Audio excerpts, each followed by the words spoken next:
Bonjour Alain. Bonjour Bruno. Donc toi tu vis sur ton bateau, parce qu'on ne s'est pas rencontrés en fait avant le départ, donc Non, c'est la première fois qu'on se rencontre. j'étais trop loin. Voilà, tu étais trop loin. Donc toi tu vis sur ton bateau depuis... Sur le bateau actuel, sur Patago, je vis sur Patago depuis 14 ans maintenant. Ouais. Et on a bien navigué avec le bateau, on est allé déjà un petit peu partout dans le monde, du nord au sud, du grand nord au grand sud. Et mon bateau est, je pensais, bien préparé, je connais bien le bateau, on a déjà pris du mauvais temps, du beau temps, beaucoup de plaisir avec. Et, et c'est pour ça que je me suis inscrit à longue route, parce que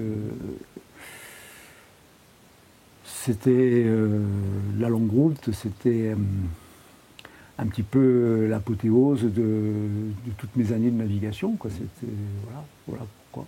Et c'est un rêve que tu avais depuis longtemps ou qui n'était pas du tout pas formalisé, quoi? C'est pas un rêve. J'ai jamais rêvé de naviguer en solitaire. Avant ça, je n'avais fait qu'une seule navigation en solitaire. Je devais avoir dans les 22 ans, 22, 23 ans.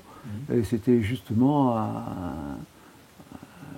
dans les années 70, quand l'idée de navigation en solitaire m'est venue à cause de Moitessier, à cause de Bernard Moitessier, qui lui venait de finir son tour du monde. Et moi j'ai tourné autour de la Corse. À l'époque j'avais un petit bateau, j'avais un mousquetaire qui était un super bateau aussi.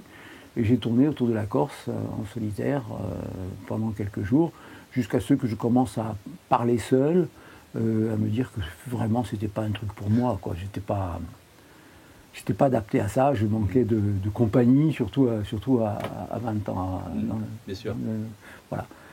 Et depuis, je n'ai plus jamais navigué en solitaire. Et quand il y a eu la longue route, j'ai eu envie de le faire. J'ai eu envie de faire cette longue route, de faire un tour du monde en solitaire. Ça m'est venu comme ça, quelques mois avant mon départ, quelques mois avant la date limite, parce que j'ai décidé ça.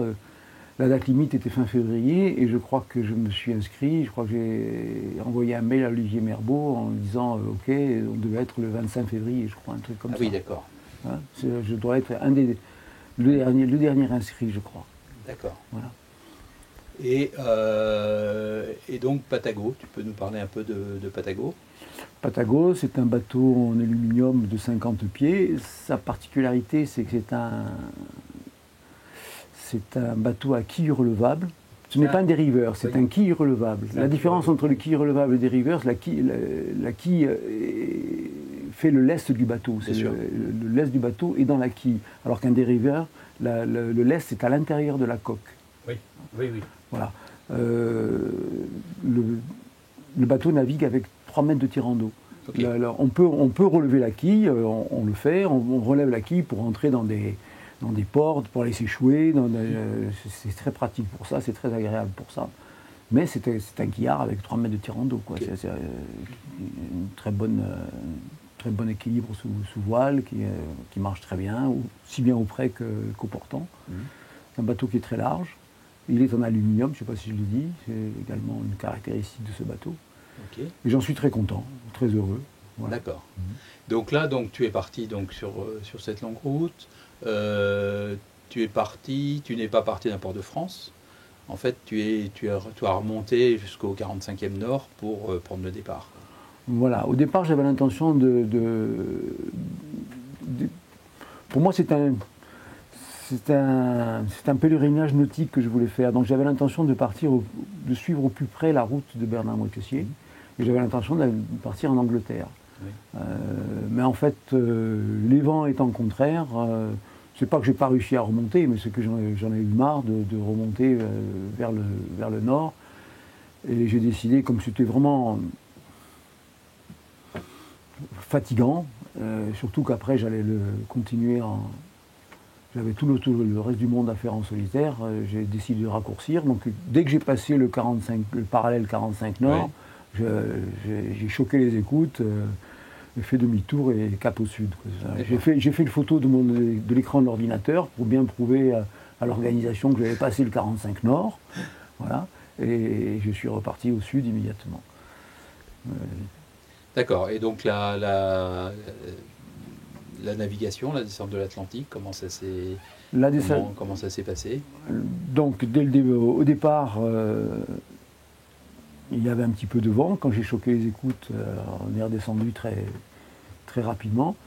Et puis là, il y avait du vent, on avait 15-20 nœuds de vent, à peu près jusqu'à Madère. Alors je voulais passer, j'ai fait la route en passant par Madère parce que je voulais saluer par VHF un ami que j'ai là-bas.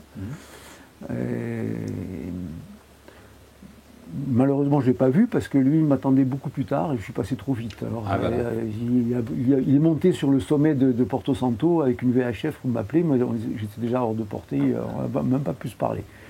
Et puis après Madère, dès que j'ai passé Madère, là, le vent est tombé et je suis resté avec des tout petits vents jusqu'à le passage de l'équateur, bien avant le passage de l'équateur, pas de vent, des petits vents, des petits temps, des 6 nœuds, 10 nœuds, 12 nœuds. Et j'étais parti avec des voiles de gros temps en fait. J'avais un petit génois lourd, un phoque, un petit sur-enrouleur, les deux sur-enrouleurs, un génois et un phoque, mais des petites voiles costauds et petites. J'étais vraiment pas adapté au temps que j'avais à la météo que j'avais à ce moment-là. Et voilà, c'est tout le. D'accord. Ouais. D'accord. Et donc tu arrives dans le Grand Sud? Pas tellement le Grand Sud, parce que je ne suis pas tellement allé Grand Sud en fait, puisque je crois que l'escale de Cape Town est située à 33 degrés sud, donc on est loin du Grand Sud encore. Hein, c'est pas. C'est le Grand Sud Atlantique. C'est le sud de l'Atlantique, pas le Grand Sud. Oui. Et oui, bon, j'ai décidé de m'arrêter pendant toute cette descente par petits temps. Donc j'ai pas eu de gros mauvais temps. J'ai eu des incidents techniques sur un bateau que je connaissais bien et que je pensais bien préparé. Et ça, c'était ma grossière erreur. C'est pas parce qu'on vit sur un bateau depuis longtemps que l'on navigue, pas seulement vivre, mais naviguer avec ce bateau depuis longtemps, puisque j'ai pratiquement fait 100 000 milles avec ce bateau pendant ces 14 années. C'est pas pour ça qu'il est prêt. Enfin, pas pour ça qu'il est prêt pour faire un grand tour comme ça. Et il y a eu des petites avaries qui ont commencé par un phoque déchiré. Ce n'est pas trop grave, j'en avais un de rechange et j'étais capable de réparer. D'ailleurs, je l'ai réparé à bord. Ça, c'était la première avarie.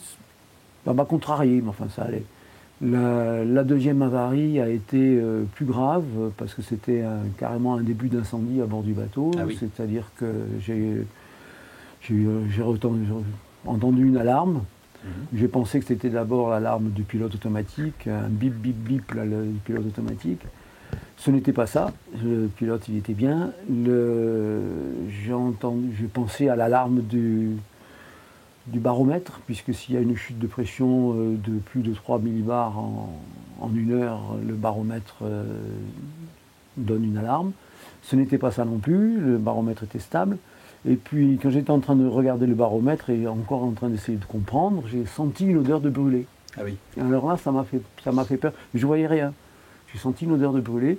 Et juste à côté, pas trop loin du baromètre, je n'avais qu'à me baisser, j'avais un extincteur. Donc j'ai pris l'extincteur en main et je cherchais la source du brûlé. Et j'ai aperçu, donc, dans la cabine arrière, il y a des petits trous d'aération qui donnent dans le local technique. Et à ce moment-là, j'ai vu de la fumée, une fumée noire qui sortait par ces petits trous de ventilation.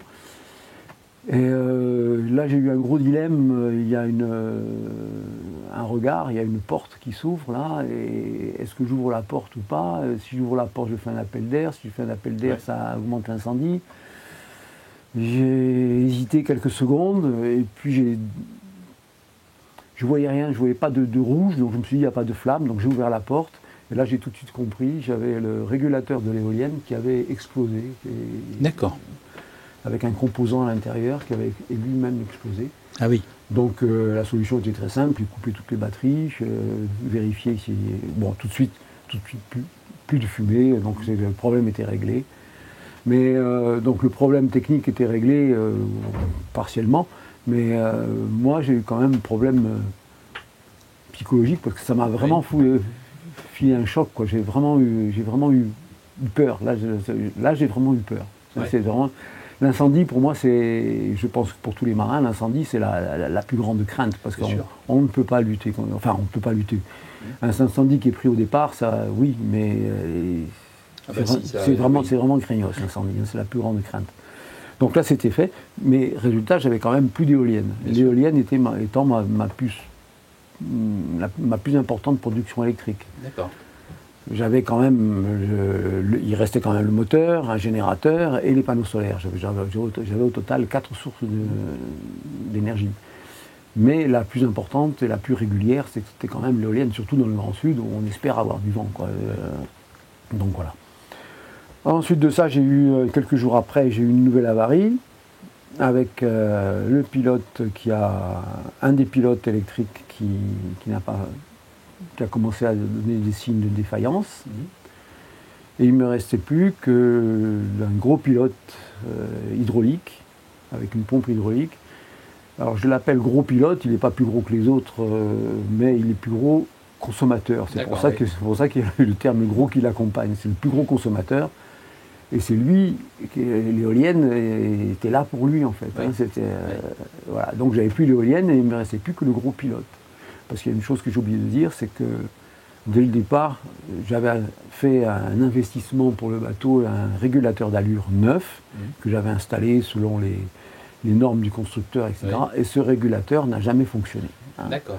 Donc ce régulateur n'ayant jamais fonctionné, je transportais un poids mort. J'ai tout essayé, tous les réglages, y compris avec des conseils du constructeur. Ça n'a jamais fonctionné. Pourquoi, je n'en sais rien, mais il n'a jamais fonctionné. Donc il me restait le bilan, c'est qu'il ne me restait plus qu'un seul pilote, le plus gros consommateur, avec une source d'énergie déjà diminuée. Et j'avais commencé à avoir des doutes, mais j'étais encore confiant, je continuais, pour moi c'était pas un problème, je continuais. Et la troisième ou quatrième, je ne sais plus, avarie. Et là, je me suis coincé, le bateau s'est coincé dans une énorme glaine de pêcheurs, de bouts de pêcheurs en polypropylène qui flottaient. C'est-à-dire qu'on avait 20 nœuds de vent, le bateau marchait bien, et puis le bateau brutalement s'arrête, je sens que le bateau ne va plus. Je vais voir à l'extérieur, je ne comprends pas, je vois les voiles qui sont bien réglées, la gîte du bateau est correcte, est normale. Je ne comprends pas, il se passe quelques secondes, enfin longues secondes, je ne comprends pas. Le bateau n'avance plus, tout a l'air bien, et puis on dirait qu'il y a quelque chose qui l'a accroché. Et je cherche. À ce moment-là, le pilote se met en sécurité, puisqu'il n'a plus d'information vitesse, donc voilà, il s'arrête. Donc je mets le pilote sur off. J'essaye de prendre la barre, mettant le pilote sur off, je prends la barre, et puis j'essaye de tourner la barre, et la barre est extrêmement dure, bloquée. Alors là, j'ai compris que j'avais quelque chose dans les safrans, mais je ne voyais rien. Alors je me suis penché sur le côté, je ne vois rien, de l'autre côté je ne vois rien, à l'arrière je ne vois rien. J'enroule le foc, oui on était sous foc, j'enroule le foc, donc le bateau est encore plus immobilisé, gîte moins.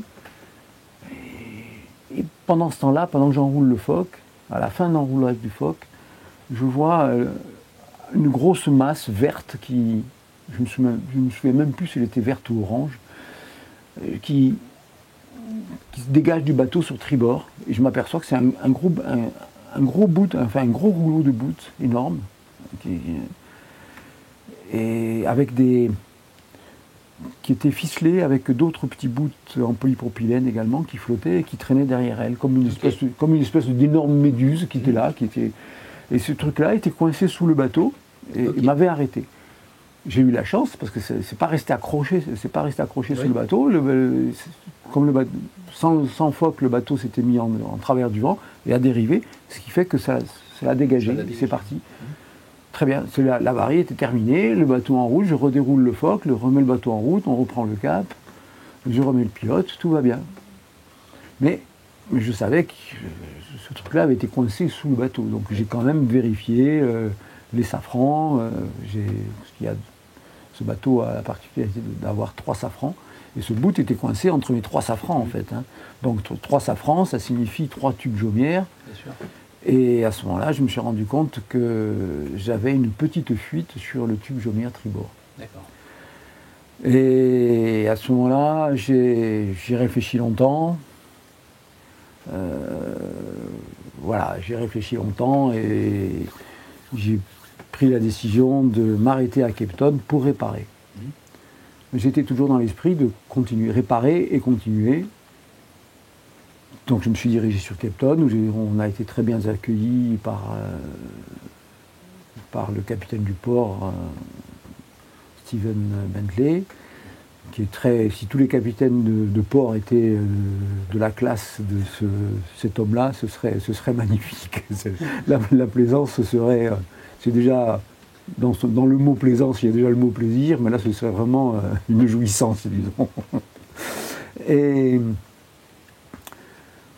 j'ai réparé, mon épouse est venue me rejoindre, et avec le matériel pour réparer, donc l'éolienne, un régulateur de rechange, du matériel de réparation, et puis on en trouve également sur Cape Town.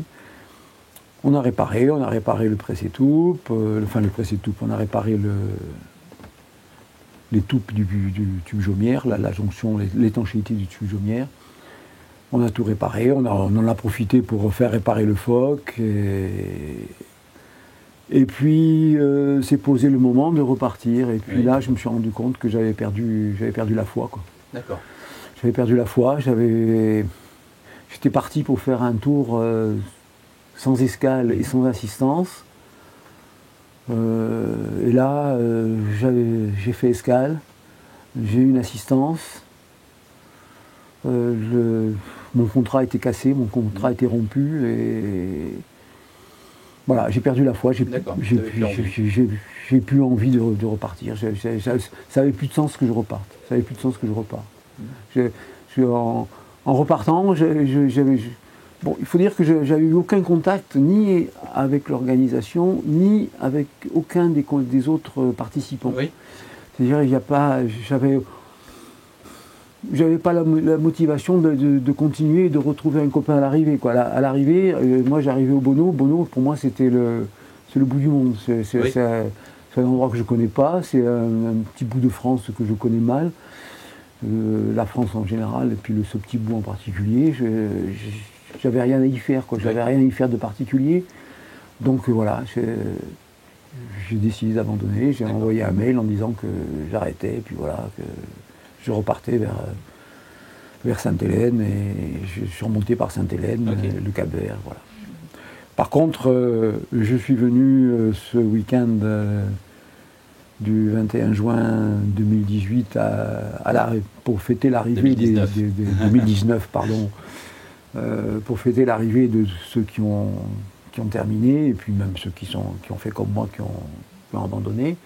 Et là, on s'est retrouvés, et c'était vraiment une vraie fête de se retrouver, de retrouver tout le monde, de faire connaissance de tous ces gens-là. C'était vraiment un vrai plaisir d'être au Bono. Et si j'étais venu au Bono pour le départ, peut-être que ça m'aurait motivé. D'accord. J'aurais eu la motivation pour revenir, pour continuer la longue route, quoi. Parce que c'était vraiment un très grand plaisir de tous vous rencontrer, que ce soit David, Gilles, je ne vais pas toutes les nommer parce qu'on était 26, donc voilà. Ok. Et qu'est-ce que tu en tires un petit peu comme conclusion de la préparation ou du manque de préparation? Ma conclusion principale, c'est que je suis à bord d'un bateau que je ne connais pas. Oui. Alors que je navigue avec depuis 14 ans, je retourne à bord de mon bateau. Maintenant, je suis à bord de mon bateau comme s'il était tout neuf. D'accord. Hein, j'ai plein de choses à voir, plein de choses à reconnaître, et plein de... je crois que j'étais imbu de ma personne, très présomptueux vis-à-vis du bateau, vis-à-vis des autres, et que j'en tire une grande leçon d'humilité. D'accord. Voilà ce que j'en tire. D'accord, oui. La mer m'a remis, pas la mer elle-même, pas le mauvais temps, pas le vent, pas les grosses vagues, non, j'ai rien vécu de tout ça. Il n'y en a pas eu, je n'en ai jamais eu dans ma vie en fait. Voilà, une grande leçon d'humilité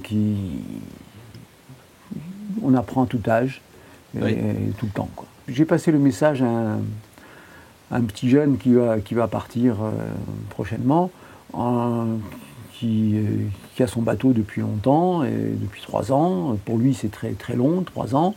Et je lui dis, bon, maintenant, tu retournes à bord de ton bateau, tu t'installes dans le carré. Comme je suis là, c'est dans le carré de Josua. En fait, j'ai oublié de dire que nous sommes dans le carré de Josua, qui est une merveille. Tu retournes, tu t'installes dans le carré, et tu repenses tout ton bateau. Tu repenses tout ton bateau.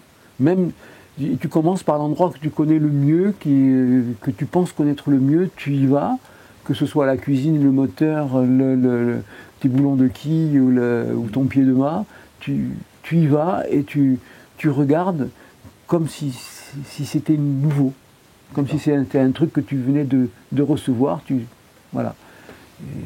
Et tu analyses ce qui se passe là, et là, tu passes quelques mois à faire ça partout sur ton bateau, et là tu connaîtras ton bateau. D'accord.